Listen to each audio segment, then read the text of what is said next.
Hello friends, आज हम अपनी अकाउंटिंग फाइनेंस की सीरीज़ में एक बहुत ही इम्पोर्टेंट कॉन्सेप्ट को डिस्कस करने जा रहे हैं। What are the golden rule of accounting.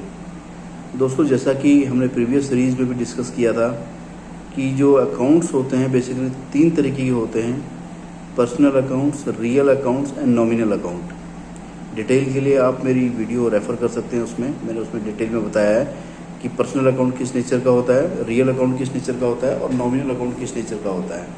आज हमारा जो वीडियो का जो टॉपिक है वो रूल के लिए है कि जर्नल एंट्री पास करते वक्त हम रूल को कैसे फॉलो करेंगे और कौन सा रूल कौन से अकाउंट के लिए लगाएंगे।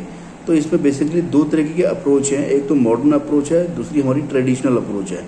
ट्रेडिशनल अप्रोच जो है अकाउंट्स को 3 पार्ट में क्लासीफाई करती है: पर्सनल अकाउंट के अंदर, रियल अकाउंट और नॉमिनल अकाउंट। और जो मॉडर्न अप्रोच है वो अकाउंट को 5 पार्ट में क्लासीफाई करती है, that is capital account, liabilities account, asset account, income account and expense account. तो पहले हम ट्रेडिशनल अप्रोच में पर्सनल अकाउंट के रूल को समझते हैं। तो पर्सनल अकाउंट के अंदर जो रूल लगता है वो debit the receiver, credit the giver का रूल लगता है। रियल अकाउंट में रूल लगता है आपका debit what comes in, credit what goes out. Whereas nominal account में आपका रूल लगता है कि डेबिट एक्सपेंसेस एंड लॉसेज, जितने भी एक्सपेंसेस हैं, जितने भी हमारे लॉसेज होंगे वो सारे डेबिट होंगे, ऑलवेज हमेशा डेबिट रहेंगे। और नॉमिनल अकाउंट के अंदर हमारा रूल लगता है दूसरा, क्रेडिट इनकम्स एंड गेन, जितनी भी हमारी इनकम्स एंड गेन है वो सारी ऑलवेज क्रेडिट होती हैं। अब इसी को अगर हम क्लासीफाई करना चाहें मॉडर्न अप्रोच के साथ में, तो जितनी भी मेरी लाइबिलिटी होगी, हमेशा लाइबिलिटी जब बढ़ेगी तो हमारी लाइबिलिटी बढ़ने पे क्रेडिट होती है, घटने पे डेबिट होती है।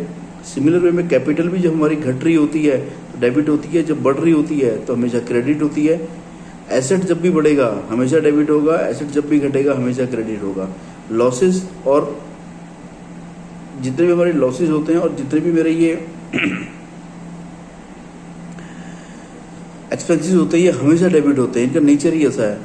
और जब भी ये घटेंगे तो हमेशा क्रेडिट होंगे। सिमिलर वे में इनकम और गेन्स जब भी बढ़ेंगी तो क्रेडिट होगा और जब भी घटेंगे तो डेबिट होगा। तो दोस्तों, ये बहुत छोटा सा एक इन्फॉर्मेटिव वीडियो आपके सामने है।